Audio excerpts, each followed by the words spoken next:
J.R. Smith served a one-game suspension Thursday for throwing soup at Cavs assistant coach Damon Jones. Ty Lue said he had a, quote, little discussion with Smith Friday, but wouldn't make public who issued the suspension.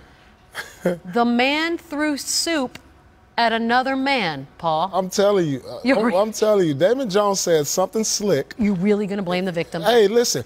I'm just thinking about the whole situation. I'm thinking if I'm eating soup before the game and something says slick, I'm looking at the closest thing near me, and I'm like, take that. How many times has the coach said something slick? But I'm saying he's reacting, and then, you got a guy like Damon Jones who he probably played with or he's around him so much. Well, how hot's the soup? It could be assault. It was like, he just probably doesn't respect Damon Jones. Just simple. Oh, so then you get to throw soup at whoever you don't respect. Things like that happen to your assistant coach like that.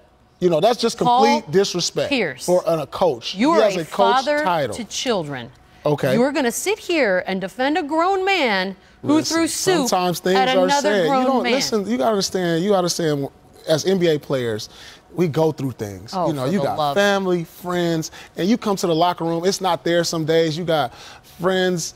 You probably had a family member that's died, and you deal with things. If something is said that day when something is going on, I've seen stuff pop off. I've seen it when somebody's going through something.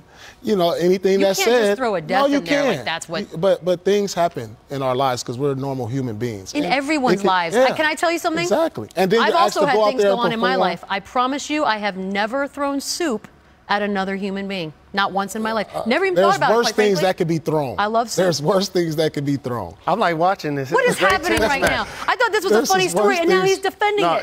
It's flagrant. Because we don't know the other side. There's no other side. He threw soup. It's foul. He deserved the suspension. Great. It's something I remember throwing some chili cheese fries on somebody's face. Why would you waste chili cheese fries? And I was in high school. You were in high school. To her point, it's something that shouldn't take place in a professional environment. Right. Regardless to what's said, because a coach is there to either pat you on the back or kick you in the butt.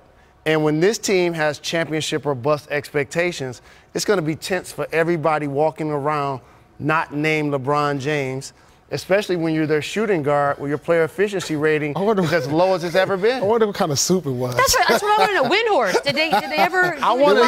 Is it hot? Is it cold? Maybe we need to look at Damon Jones. That's where I'm going. Creamy soup? Is it we need to look at a replay of Damon Jones' soup before the game. So let me ask you this, retired Hall of Famer. How would you respond if you were a coach? You coach basketball. If a player threw something on you like that? We're going to have to get down. We got to get down. I'm going to have to be fired that day. I mean, that's just we're both unprofessional right there.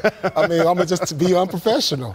You can't just throw a soup in my face. I think what we've discovered tonight is that 1,000% the only one up here that would throw soup is Paul. Right? I don't care what this says. No, here's what Paul gave the answer like, basically, I've done things kind of like that, but I didn't really do that. Not to a coach, though. Not to a coach. I've never disrespected assistant coach like that on any level.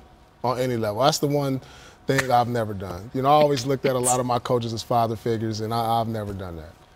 Oh, okay. But it was an assistant coach, so. So it doesn't count. He's not a human. But Paul's onto something. Like, if it happens to you and you want to have get back, he's a player, right? Let him post-game or post-practice. He's in the shower. He's naked. He's laughing with the teammates. All of a sudden, you come in there fully dressed with some Timberlands on for your payback. Okay, this is taking a real weird turn.